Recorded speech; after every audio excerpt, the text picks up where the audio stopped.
What's up, everybody? Happy Thursday. We are live on Facebook. Look at that boo sighting early on. Can you see that? But tonight, we are revisiting what I discussed yesterday, which included strategies you can use to adjust your nutrition intake during the day to ultimately help you feel as if you're eating more food in the evening, and then you actually feel physically and psychologically full and are less likely to stray off track of your plan and more likely to make progress on your dieting phase or just to find a better sense of balance for you. But first, let's say hi to Boo. If you guys want to see a little bit more of Boo in the videos, please definitely put a big yes in the comment section below. He loves it. I love it. Let's get to it though. Oh, like already. Man, everyone loves Boo. One day he will be the starting face of this show. I'm not sure how I'll get him to do it, but we will make it happen. So anywho, before we discuss tonight about whether the changes I have discussed all week are ultimately going to lead to weight gain or putting on body fat, I want to, oh, another capital yes, awesome. I want to share a written example to further explain what I was discussing yesterday. So I apologize, we're going to be moving around a bit, but I hope this actually becomes more clear for you. So what we have here is the golden rule of weight loss or weight change. So you'll see weight change is related to the relationship between calories in versus calories out. What does that mean?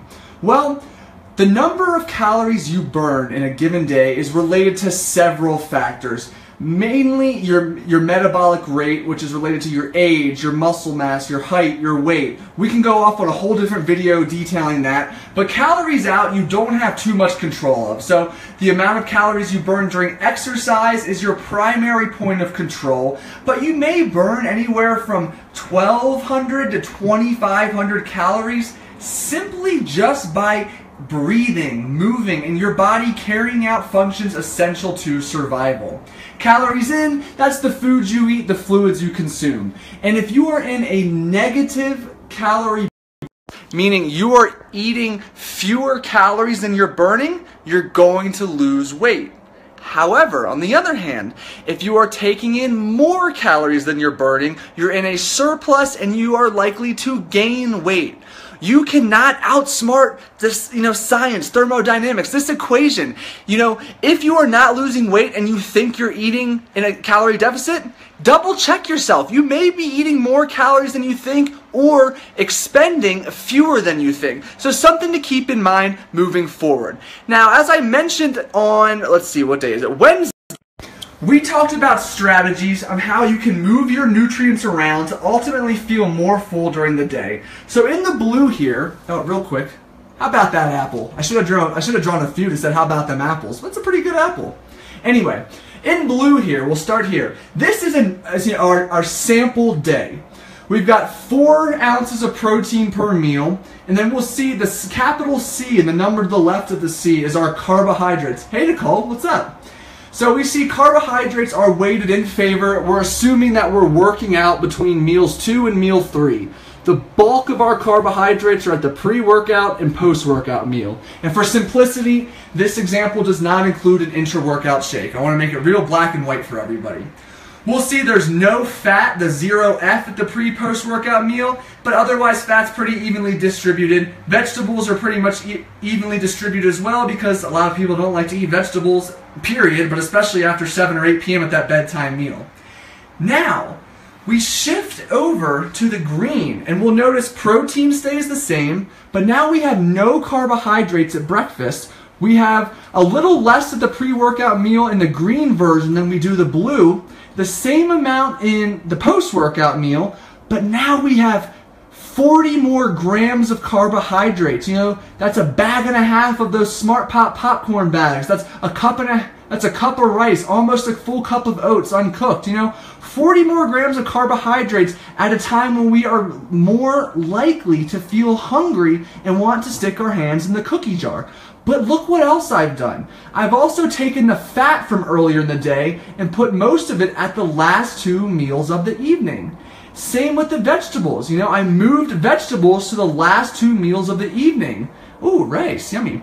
Now, if you take a big look at both of these images, or these are not images, these graphics, you'll notice the number of ounces of protein, grams of carbohydrates, servings of fat, and servings of vegetables are absolutely the same. We have just moved the timing around, which will ultimately help you to curb that nighttime hunger and stay on track.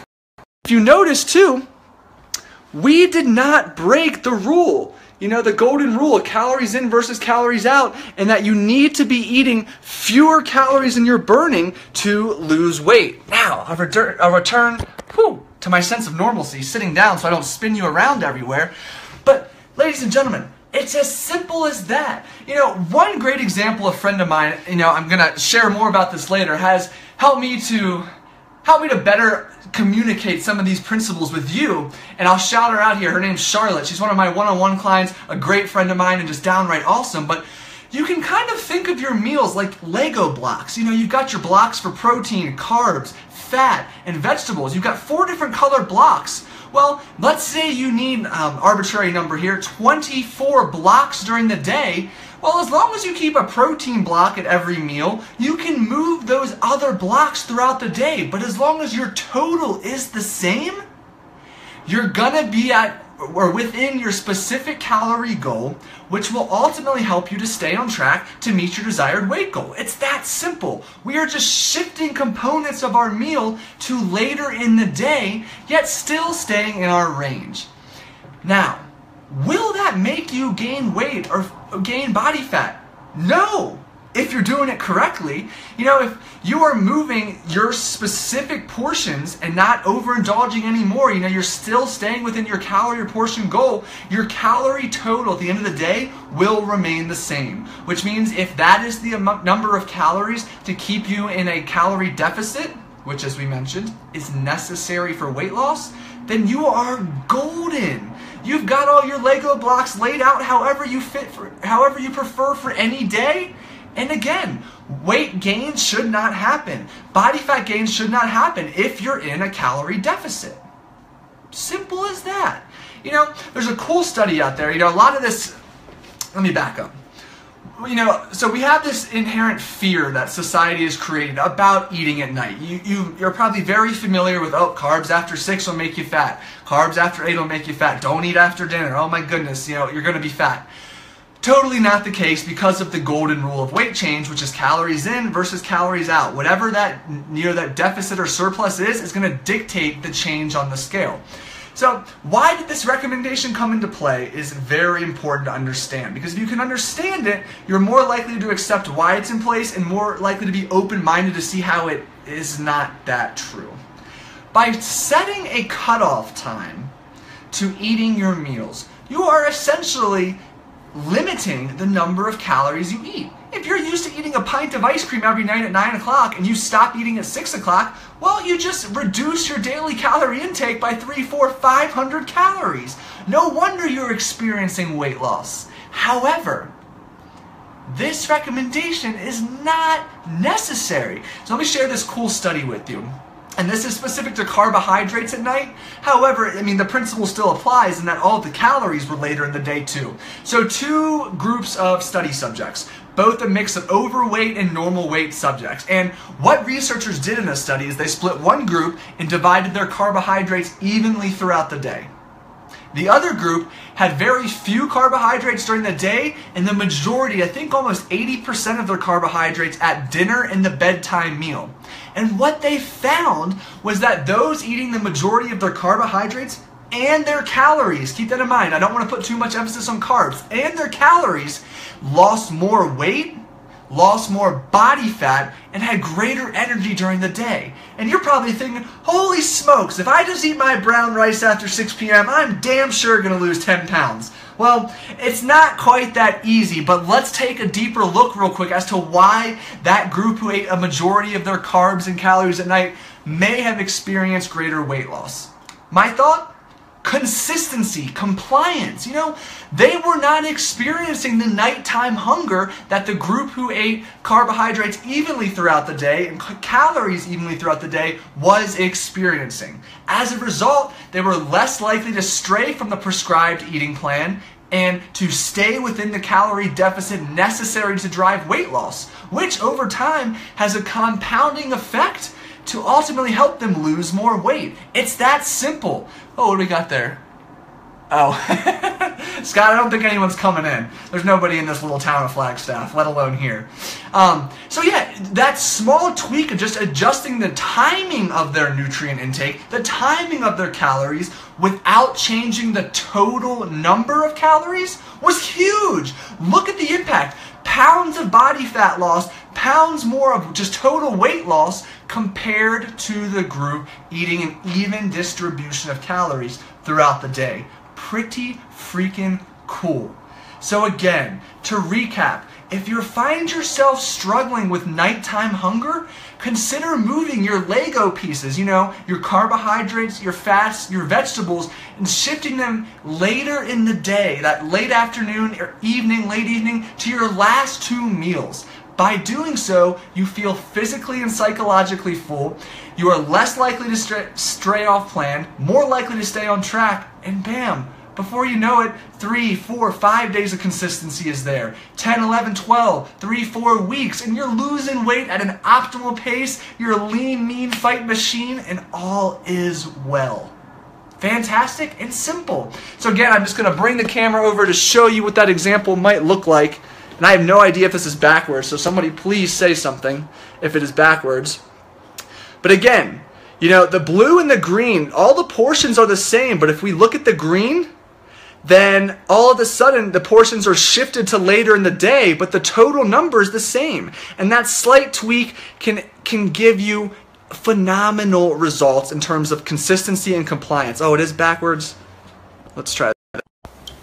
Ah, forward. Thanks, Scott. Totally backwards. Much better. Okay, repeating myself. Thank you, guys. Appreciate that. So, on the blue side and the green side, the portions are the same between protein, carbs, fat, and vegetables. But if you notice on the green, we've got a better distribution in favor of the evening to cut down on nighttime hunger. And look what we did. We just made a few subtle changes to carbs, fats, and vegetables. That's simple, and that's going to be all it takes to keep those nighttime cravings in check.